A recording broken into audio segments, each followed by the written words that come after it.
Hello and welcome to another edition of Tech Trends. I'm Olayemi Odunuga. On this week's episode, we see how STEM education is challenging children to become the next generation of innovators by equipping them with tech-savvy skills. Also on this edition, Dr. Yele Okeremi, CEO of Precise Financial Systems, shares how we can deepen financial inclusion and the role fintech companies play. We'll give you more details shortly. Remember, this is a program that takes you on a ride in 25 minutes to seek out innovation and creativity that are unique to Nigeria.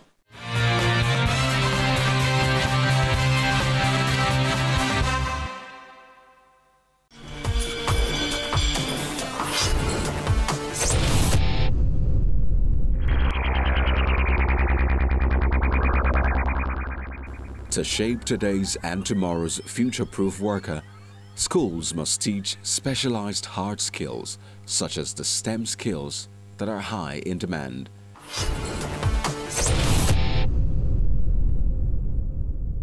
Globally, the technology and innovation sector is growing rapidly, and the world is in need of bright minds that can generate ideas and solutions to power new innovations. Hence the need to introduce STEM education early enough so our young ones can meet the demands of the dynamic and evolving workspace. Countries across the world are adopting a system where young children and teenagers are introduced to science, technology, engineering and mathematics early enough. As long as you pick on the parts, you can change the properties of that parts. Agree?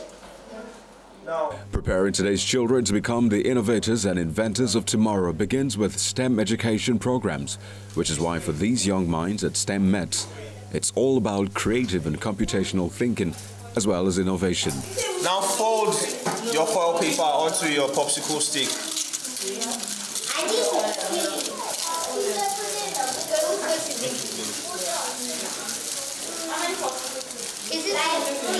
STEM, that is, science, technology, engineering and mathematics, is an acronym that was coined to address the current and future shortage of skilled workers in high-tech fields and the inadequate education of students in these areas. Is the circuit closed this way?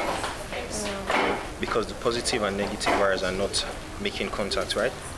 So now take a look at your LED lamp and try and let the popsicle sticks make contact with each other.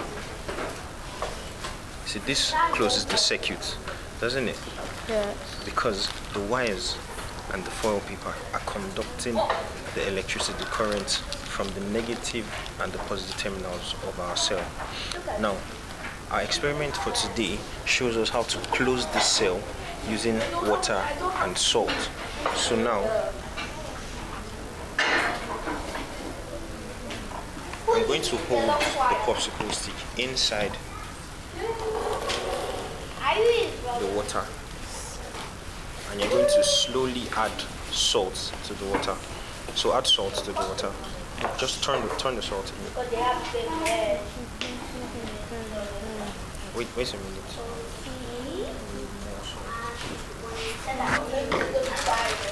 You need a significant amount of salt.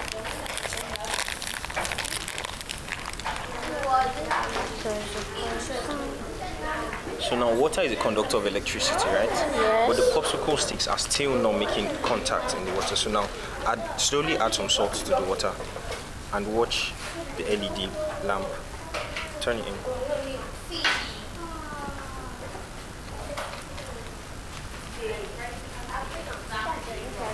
Wait, observe the LED lamp.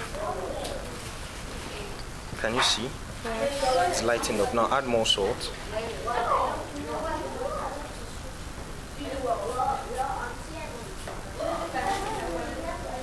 You notice that the current, the LED lamp becomes brighter with the more salt you add to the water. So if you have two popsicles, let me see. So if you have two like that, so where is the second one? And in order to keep track with the ever-changing technological trends, these children are exposed to the current and future opportunities in STEM. This opens their eyes to the exciting world of science and technology, while also ensuring sustainability and transfer of knowledge. So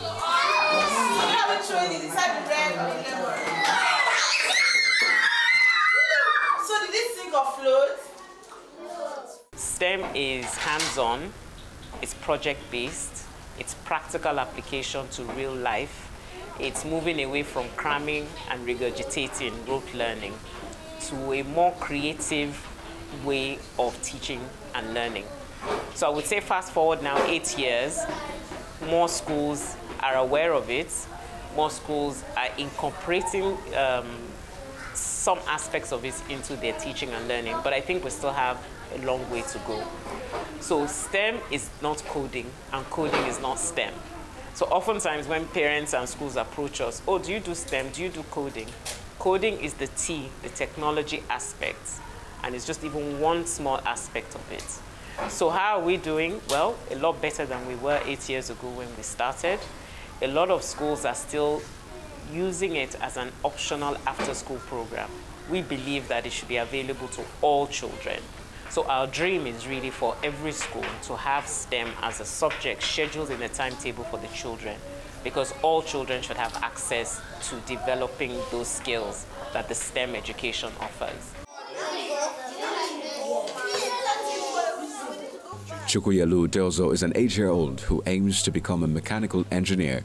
He believes that these classes are beneficial to his future ambition. In STEM maths, I've learned a lot of things like science adventure with Kelvin, make game designing with Roblox Studios, and Minecraft with internet and electricity. And all this is going to help me become an engineer that I want to be. The STEM approach is an effective method which helps in bridging the gap between theory and controlled practice for kids. It fosters their creative and divergent thinking and motivates young children to generate new technologies and ideas.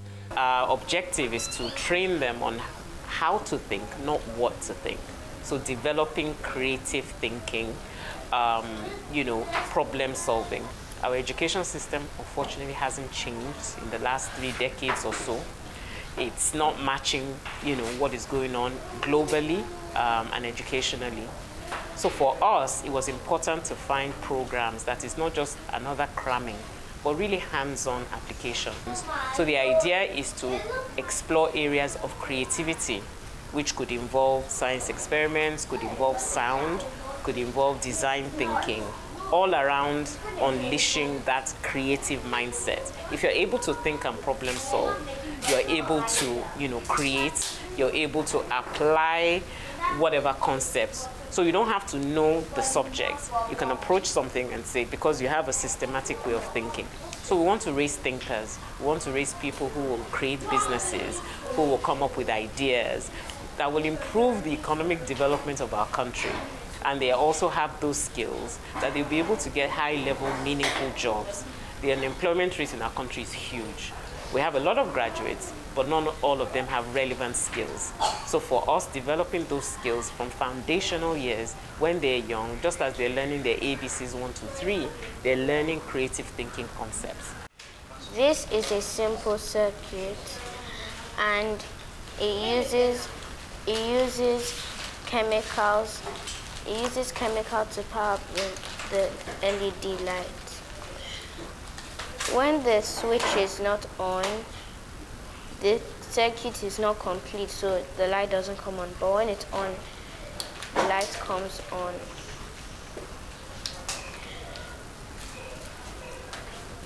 The different parts of this simple circuit is a battery holder, 2 AA batteries, LED lights, wires, and a switch.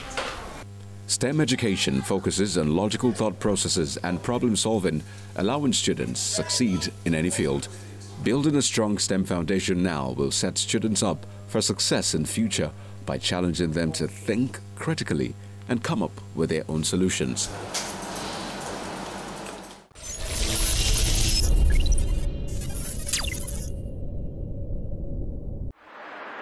Nigeria, Africa's largest economy, with a population of more than 200 million people, has a sclerotic national grid of 4,000 megawatts at peak, leaving businesses and citizens heavily reliant on diesel power generators.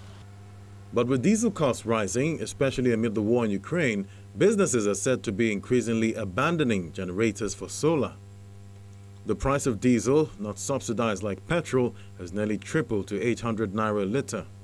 We are at the beginning of what is nothing shy but of a power revolution, of turning to more renewables. But what is also important, it will never be only solar. We have to find an intelligent mix between solar and other sources of energy. This spike in demand is coming especially from manufacturers who in the past would have preferred to run their businesses with diesel-powered generators, but are now trying to cut costs due to skyrocketing diesel costs. In a country where solar penetration is estimated at below 2%, the perception was that solar was not suitable for large-scale use. But that is changing as energy costs eat into company margins, forcing businesses to actively considering solar a clean form of energy. Next year, the forecast is 48. So we expect to double our installation capacity for this year, next year, and the demand is there, right? So even based on the contracts we have so far, have enough signed contracts to meet the 24 for this year and even carry over to next year. So right now, it's a game of trying to also manage expectations with customers and let them know, okay, there is a bit of a backlog, but we are trying to see how we can accommodate it. And who knows, maybe that 24 megawatts may end up being 30 this year. Delivery times for some equipment has risen from 3 months to as long as 9 months, and local financing has also been difficult to tie down as providers continue to rely more on overseas development financial institutions looking to invest in green energy.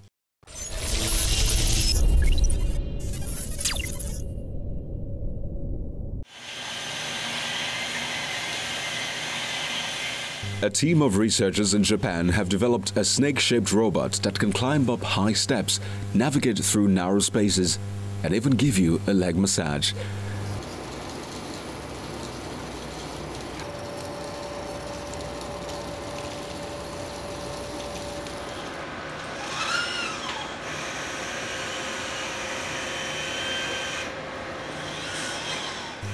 The robot, which is 1.7 meters long and weighs 10 kilograms, has 17 joints equipped with distance sensors, gathering information to allow it climb steps up to 1 meter high.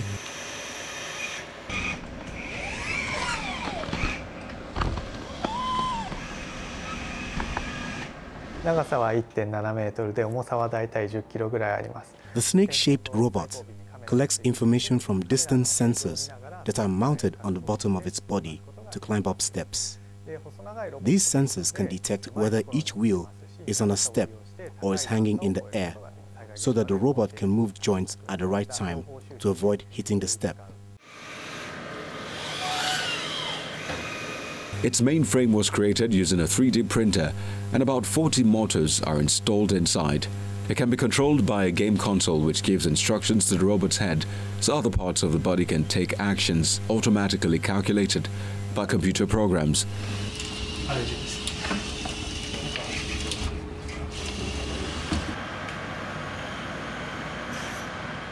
Tanaka said the robot was designed for finding survivors in collapsed houses or any narrow space in disaster areas where it is dangerous for human beings to go in.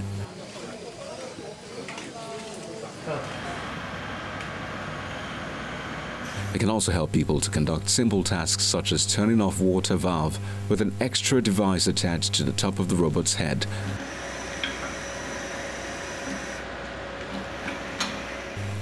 While the snake-looking robot is flexible for crawling over different obstacles, Tanaka said that conditions in a real disaster site could still be very challenging for the robot to navigate at the moment.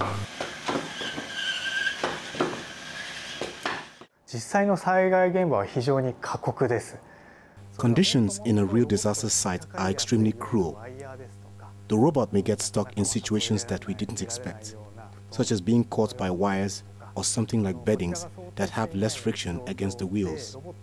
It's not good if the operation has to stop at a place where the robot can no longer move. So it is very important to come up with ways to help the robot recover from that state and to build an interface for maneuvering the system to support that. His team is currently conducting research to make the robot fit better in real disaster rescue missions, and he aims to put the device into practical use in 3 years.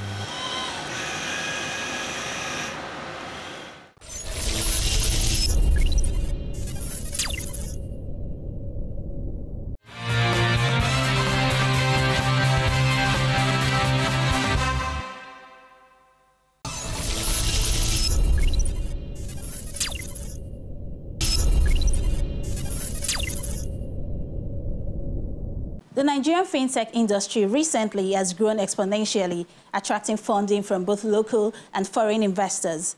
Even though there are recorded successes of startups in the sector trying to reach Nigeria's unbanked population by improving financial services, there appears to be a high percentage of the population that are still financially excluded. Dr. Yele Okeremi, CEO of Precise Financial Systems, shares his views. If you take a look at the issue of financial inclusion, the conversations around financial inclusion tend to happen a lot more in economies that are less developed than in economies that are a lot more developed. And so we see that I think the real framing could have been economic inclusion rather than financial inclusion. Because I always say this, and I've said it on your platform a number of times, that it is impossible for you to financially include people who are economically excluded. So if you want to do the easy work of saying that we provided technology to give some more people access to financial services, that makes you look good. But the real heavy weight, heavy lifting work is how many people are we economically including? And if we include more people economically, financial inclusion will find its level. And in your opinion, what are the factors affecting the growth of this financial inclusion? In the past, it would have been how many banks or how many branches are close to people, particularly in the rural areas. But today, with the advent of financial technology or fintech, how many people are enabled to have access to electronic banking? So you say access is one of the issues that you can look at that particular point in time. How widespread is broadband? How easy is it for people to be known? Because one of the challenges we still have is that of identity. So banks and fintechs are obligated to know their customers. How much of this do they do? So those are some of the factors. If you look at the issue merely from the standpoint of financial inclusion. Looking at our financial landscape in the country, how much improvement are we seeing with the rise of fintech companies and startups, like you mentioned? Like, what roles are they playing to help bridge these gaps? The people we call fintechs, a whole lot of them are doing payments. So you take a look at what's going on in the fintech. I think I will be right. I don't have the statistics, but I think I think up to 70% of them will be doing payments. And you have a few of them who are doing other things like in the space of lending. And I hear a bit of traction in the space of insurance and stuff like that. So a whole lot of people are concentrating on payments. And the honest truth is that any country that wants to solve social challenges are not going to be solved by entrepreneurs and business people. Business people are going to seek profits. But if you want to solve social challenges, a whole lot depends on political leadership. And I'm not seeing so much. So the fintechs, you see a good number of them springing up. And if you want to do success stories merely by the number of fintechs that are springing up, then it's easy for you to say, oh yes, we are doing very well. But what problems are they solving? I think there's a whole lot more to be desired in that particular field. A whole lot more to be desired.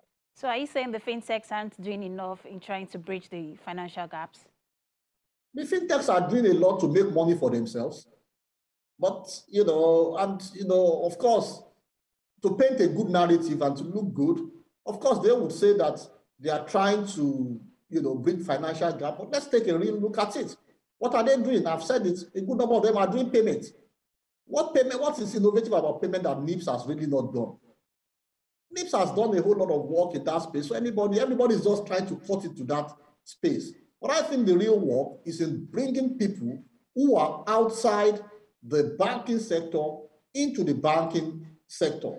And that is real work. And if you want to do that, a whole lot of things have to happen. You mentioned success stories of fintechs. Now we know that a couple of them have emerged as unicorns. Some of them have even made incredible strides, especially with the amount of funding they've received. At first, it was more of foreign investments dominating the space, but now we see local investors stepping up. How would you say we are doing in that regard?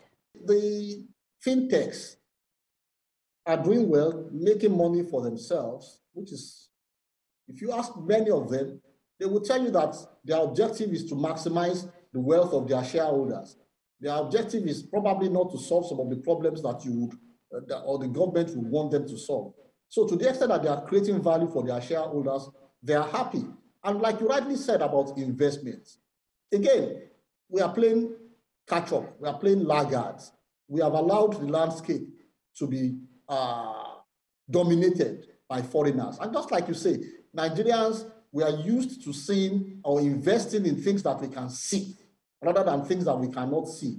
And we've allowed foreigners to come and invest in things that we couldn't see. And now that it is becoming obvious to us, we are buying into those investments at a premium, things that we could have even got into probably at a discount or at par. We are now buying at a premium. And I'm also very worried about that because some of us may actually be buying into bubbles. But again, one of the important things I want to note is that the success stories of organizations shouldn't end by how much they are raising or how much they have. Quite a number of organizations, and I stand boldly to say, a number of organizations are raising money and cash to burn. A good number of them are raising cash and they're just burning this cash, hoping that over time they can write a narrative, they can create a narrative that creates something that makes them look like they can become a monopoly, which may be a mirage. So invariably, a good number of them are burning cash and they may never ever become profitable. So I see people invariably on the long run losing money. But I think one thing that never ever fails is where we see organizations creating value. So if I were, as an informed investor, to take decisions, I would rather take decisions on tech firms that are solving real life problems that can be sustained and that can be multiplied, rather than merely talking about tech firms that are raising loads of cash that are just being burnt in furnaces technically. What about frameworks and policies for regulation of these tech firms? Do we have enough of them? A lot is going on there. So you see the central bank, for example, trying very hard to ensure that things are going on well, because you have to understand the role of the central bank governor. The role of the central bank governor is to ensure financial stability. And of course, in ensuring stability, one factor that is very constant is trust. You see, every bank that is running is not just a business, it is trust because it involves public funds. So the central bank governor is always concerned about ensuring that fintechs and financial institutions do not go belly up. So they keep doing things. But of course, one of the things you have to appreciate is that the regulations usually tend to lag behind innovation.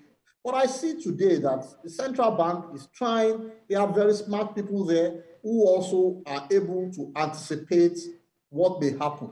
But I think beyond what we are talking about, we tend to be overloading the central bank.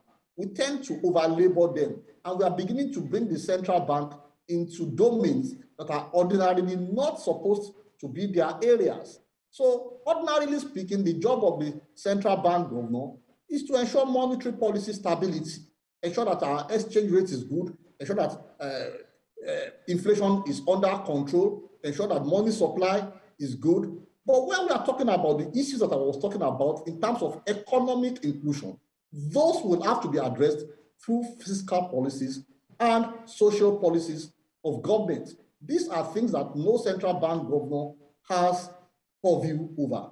And so it doesn't matter how hard you work the central bank governor, if the ministers and the federal government, the Ministry of Finance, the Ministry of Economic Planning, the Ministry of Social Investments, and the Ministry of Trade are not doing their own bits, you're just going to be over-revving at the central bank, and you still will not get the kind of results you want to get.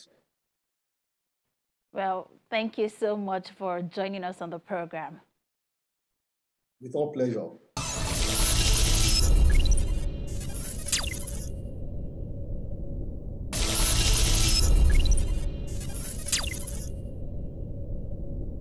And it's a wrap on the show this week. Thank you for watching. Remember, if you're interested in keeping track of how tech-savvy innovators are crafting homegrown solutions using technology in the country, keep watching Tech Trends, because we will continue to showcase them, from startups to big techs and, of course, inventful thinkers. Don't forget, we're on social media at Tech Trends TV. You can also watch these and previous editions of the show on the Channels TV YouTube account. For Tech Trends, I'm Olayemi Odunuga. See you next time.